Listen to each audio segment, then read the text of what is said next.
तो भाई फाइनली कल के दिन दिलीप ट्रॉफी के दूसरे मैच का भी समापन हुआ, जहां पहला मैच ऑलरेडी इंडिया सी ने 4 विकेट से जीत लिया था। तो कल के दिन इंडिया बी ने इंडिया ए को 76 रन से मात दी। इंडिया ए को इस हार से बचाने के लिए केएल राहुल ने अकेले बहुत कोशिश करी, बहुत लड़े भाई। 121 बॉलें खेली, 57 रन मारे, लेकिन दूसरी तरफ से किसी का भी साथ उनको नहीं मिला। शुभमन गिल 21 पे चले गए, रियान पराग 31 पे चले गए, जुरेल तो 0 पे चले गए और दुबे भी मात्र 14 रन पे पवेलियन लौट गए। बाकी बची हुई कसर इंडिया बी के बॉलर्स ने पूरी कर दी, जहां मुकेश कुमार ने 2, यश दयाल ने 3 और नवदीप सैनी ने 2 विकेट अपने नाम करे। लेकिन भाई कल के दिन इस दिलीप ट्रॉफी का सबसे कमाल का मोमेंट तब देखने को मिलता है जब शुभमन गिल की कप्तानी में इंडिया ए टीम हडल कर रही होती है और तभी इंडिया बी टीम के प्लेयर ऋषभ पंत इंडिया ए की हडल को ज्वाइन कर लेते हैं। वो भी मस्त प्लेयरों के गले पे हाथ डाल के सुन रहे होते हैं कि गिल आखिर क्या रहे हैं, और गिल भी भैया बोले जा रहे होते हैं, सब प्लान बता रहे होते हैं, क्योंकि भाई ये एक फ्रेंडली सीरीज है। यहां पे किसी को बहुत ज्यादा हार या जीत से मतलब नहीं है। ये तो हर प्लेयर को एक मौका दिया गया है खुद को प्रूव करने का कि क्यों आखिर वो रेड बॉल क्रिकेट में चांस डिजर्व करते हैं। और जो भी कहो भाई, ऋषभ पंत और केएल राहुल ने बखूबी इस बात को प्रूव किया कि हाँ वो बहुत ही अच्छे से रेड बॉल क्रिकेट में जगह डिजर्व करते हैं। और ऋषभ पंत ने तो ये प्रूव कर ही दिया कि अब वो जब फिट हो गए हैं, यहां पे किसी भी बैकअप विकेट कीपर की कोई जरूरत नहीं है, क्योंकि ऋषभ पंत ने कमाल की बैटिंग भी करी दूसरी इनिंग में। और भाई जो विकेट कीपिंग करी ना, मजा आ गया। और वहीं पे अगर हम दूसरी टीमों के विकेट कीपर्स की बात करें, चाहे वो श्रीकर भरत हो गए या फिर ध्रुव जुरेल हो गए, ये दोनों ही बल्ले से कुछ भी खास नहीं कर पाए हैं। जिसका मतलब जैसा मैंने कहा, ये साफ हो जाता है कि ऋषभ पंत अगली ही टेस्ट सीरीज में आपको इंडिया की कप्तानी करते देखने को मिलेंगे, टेस्ट क्रिकेट में भी। जहां मैं आपके साथ ऋषभ पंत की विकेट कीपिंग की बात कर ही रहा हूं, तो भाई कल के दिन भी ऋषभ पंत ने एक ऐसा कमाल का कैच पकड़ा कि हर कोई बोला कि टेस्ट का असली विकेट कीपर लौट आया है। अगर आपने भाई वो कैच नहीं देखा तो जिंदगी में तुमने क्या ही देखा। चिंता मत करो, उस कैच की जो वीडियो है आपको हमारे टेलीग्राम चैनल क्रिकबाजी पे देखने को मिल जाएगी, जहां पे भैया आपको इस दिलीप ट्रॉफी के ऐसे कई रेयर मोमेंट्स की वीडियोस देखने को मिलेगी। तो टाइम मत वेस्ट करिए, लिंक है डिस्क्रिप्शन और पिन कमेंट में हमारे टेलीग्राम चैनल क्रिकबाजी का, जाइए जाके ज्वाइन करिए और मस्त ऋषभ पंत के कैच का आनंद लीजिए। इसके अलावा मैं ये भी बता दूं कि कल के दिन दिलीप ट्रॉफी में ही एक और बहुत ही फनी मोमेंट देखने को मिलता है, जब कुलदीप यादव बैटिंग कर रहे होते हैं, ऋषभ पंत विकेट कीपिंग कर रहे होते हैं और ऋषभ पंत अपने सभी फील्डरों से कहते हैं कि सब ऊपर रहना, सिंगल के लिए सारे। बदले में कुलदीप यादव जवाब देते हैं कि मैं नहीं लूंगा। तो फिर ऋषभ पंत भी जवाब देते हैं, खा ले मां कसम की नहीं लेगा। और कसम से भाई ये जो मोमेंट था ना, कुलदीप यादव की हंसी छूट जाती है। अगर आपको ये मोमेंट भी देखना है तो इसकी वीडियो भी आपको हमारे टेलीग्राम चैनल क्रिकबाजी में मिल जाएगी। भाई मैं कहता रहता हूं, कई ऐसी रेयर वीडियोस जो पूरे दिन में आती हैं क्रिकेट वर्ल्ड की, जो आप तक आसानी से नहीं पहुंचती। तुम्हारा भाई तुम्हारे लिए बहुत ही मुश्किल से लेके आता है। वो जो ऋषभ पंत वाली मैंने बात बताई ना कि ऋषभ पंत ने हडल ज्वाइन कर ली थी गिल की टीम की, वो वीडियो भी आपको हमारे टेलीग्राम चैनल क्रिकबाजी पे मिल जाएगी। तो टाइम मत वेस्ट करो, लिंक है डिस्क्रिप्शन ओपन फ्रेंड में, जाके ज्वाइन करो, ताकि कोई भी भाई क्रिकेट वर्ल्ड की जो वीडियोस आ रही हैं चारों तरफ, जो आसानी से आप तक नहीं पहुंच रही हैं, वो असल में आपसे मिस ना हो। तो जाओ यार ज्वाइन करो। अब देखो यार, भले ही दिलीप ट्रॉफी के पहले 2 मैचों का समापन हो गया है, अगले 2 जो मैच हैं वो 12 तारीख से शुरू होंगे। अगर तुम मुझसे पूछो कि भाई इन पहले 2 मैचों में सबसे ज्यादा इंप्रेस मुझको किसने किया है, तो मैं नाम लूंगा आकाशदीप का। आकाशदीप ऐसे इकलौते बॉलर रहे हैं, या फिर कहूं ऐसे इकलौते प्लेयर रहे हैं, जिन्होंने इस दिलीप ट्रॉफी की दोनों इनिंग में कमाल किया, जिन्होंने इस मैच में पूरे 9 विकेट छटके और साथ में दूसरी इनिंग में 43 रनों का एक इंपॉर्टेंट योगदान भी दिया।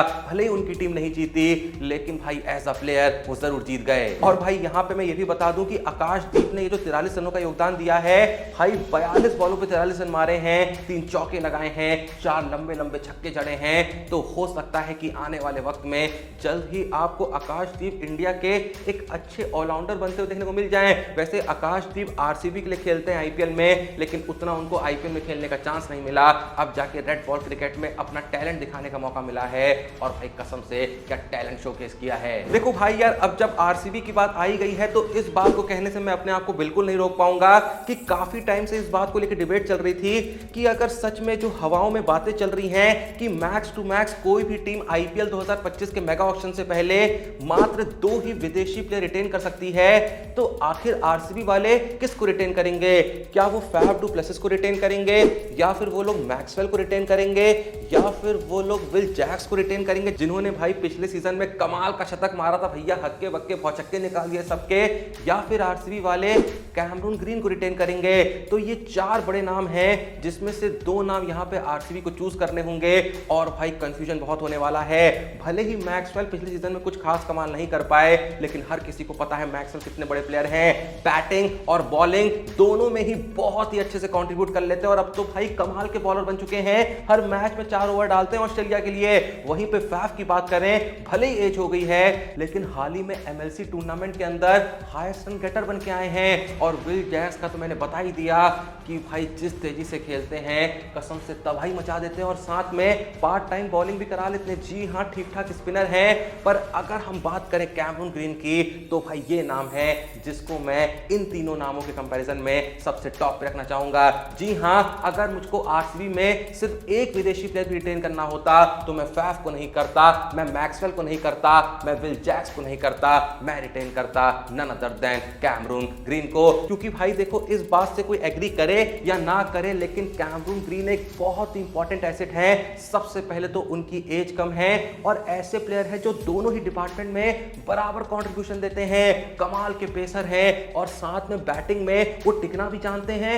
और जरूरत पड़े तो भाई चौके छक्के लगाना भी जानते हैं। अभी रिसेंट में ऑस्ट्रेलिया और स्कॉटलैंड के बीच जो टी20 सीरीज खेली गई, वहां अगर कैमरून ग्रीन की परफॉर्मेंस की बात करें तो पहले मैच में 12 रन देके 1 विकेट लिए, दूसरे मैच में बॉलिंग में 16 रन देके 2 विकेट लिए और बैटिंग में 29 बॉलों पे 36 रन का महत्वपूर्ण योगदान दिया।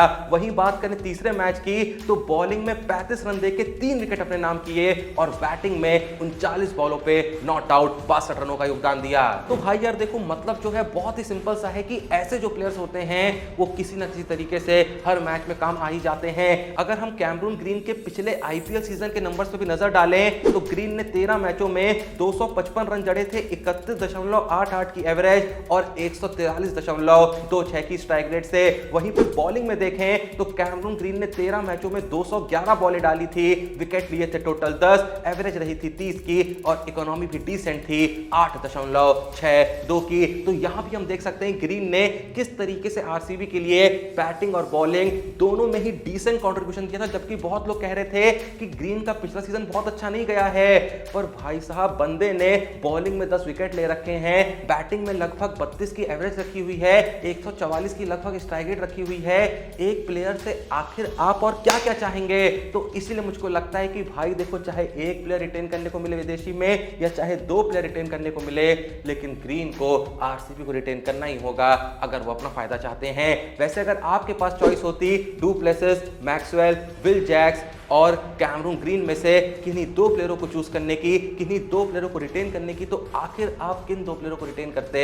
अपना जवाब कमेंट सेक्शन में जरूर दीजिएगा। बाकी अपन अब जल्दी से देख लेते हैं कि कौन है आज के क्रिकेट स्टार जिन्होंने भेजा है अपना सवाल हमारे इंस्टाग्राम के द्वारा। तो उनका नाम है संजय जाधव, जो पूछते हैं कि मेरा सवाल है कि आरसीबी 0 ट्रॉफी के बाद भी इतनी फैन फॉलोइंग क्यों है? मतलब ये पूछना चाह रहे हैं कि आरसीबी आज तक एक भी आईपीएल ट्रॉफी नहीं जीती, लेकिन उसके बावजूद ही भाई उनकी नेक्स्ट लेवल फैन फॉलोइंग आखिर कैसे बनी? तो भैया सबसे आसान जवाब इसका यह है कि वहां विराट कोहली खेलते हैं। अब विराट कोहली किसी टीम के लिए खेले, उसकी फैन फॉलोइंग ऐसी ना हो, तो विराट कोहली के खेलने का फायदा क्या है? उसके अलावा भी आरसीबी में कई बड़े बड़े नाम रहे हैं, जैसे क्रिस गेल की बात करें या फिर भैया none other than ABD Villiers की बात करें। भाई बहुत लोगों का एबीडी विलियर्स फेवरेट प्लेयर हुआ करता था जब आईपीएल नहीं भी थी, और आईपीएल जब आ भी गई थी उसके बाद भी एबीडी विलियर्स पहले सीजन से आरसीबी के लिए नहीं खेल रहे हैं, पर फिर भी लोग जो हैं वो एबीडी विलियर्स को साउथ अफ्रीका में खेलते हुए पसंद करते थे। कई बार तो भाई उनकी पारियां इंडिया को इतना परेशान कर देती थी, लेकिन उसके बावजूद भी एबीडी विलियर्स की इंडिया में एक नेक्स्ट लेवल फैन फॉलोइंग थी। तो इसी वजह से जब आरसीबी में क्रिस गेल, एबीडी विलियर्स जैसे प्लेयर भी गए, तो वो फैन फॉलोइंग जो ऑलरेडी अच्छी खासी थी कोहली की वजह से, उस फैन फॉलोइंग में और ज्यादा इजाफा हो गया। कुछ लोग को शायद ये बात उतनी अच्छी ना लगे, लेकिन सत्य असल में ये है कि ट्रॉफी का फैन फॉलोइंग से कोई लेना देना नहीं है। क्या कभी ऐसा हुआ कि सीजन शुरू होने से पहले आप किसी और टीम को पसंद कर रहे थे, किसी और टीम को फेवर कर रहे थे, लेकिन सीजन एंड होते होते किसी और टीम ने ट्रॉफी जीत ली और अब आप उसको पसंद करने लगे? ऐसा नहीं होता है भाई। जो टीमों के प्रति इमोशंस हैं, जो फ्रेंचाइजीज के प्रति इमोशंस हैं, या तो वो इस वजह से हैं कि आप उस शहर के हैं, आप उस स्टेट के हैं, या फिर आप उस सिटी के हैं जिसको आप सपोर्ट कर रहे हैं, या फिर भैया उस टीम में कोई ऐसा प्लेयर खेलता है जो आपका फेवरेट है, जिसको आप पसंद करते हैं। तो यही 2 रीजन होते हैं। ट्रॉफी किसने कितनी जीती है इससे कोई फर्क नहीं पड़ता भाई, जो जिसको सपोर्ट कर रहा है वो तो करता है। चलो इसी बात पे भाई मैं भी तुम लोगों से एक सवाल पूछ लेता हूं कि भाई जो भी ये वीडियो देख रहा है, तुम्हारी आखिर फेवरेट आईपीएल टीम कौन सी है? कमेंट सेक्शन में जरूर बताना, और लगे हाथ साथ में ये भी बताना कि जो तुम्हारी फेवरेट टीम है आखिर तुम उस टीम को पसंद क्यों करते हो, वजह क्या है।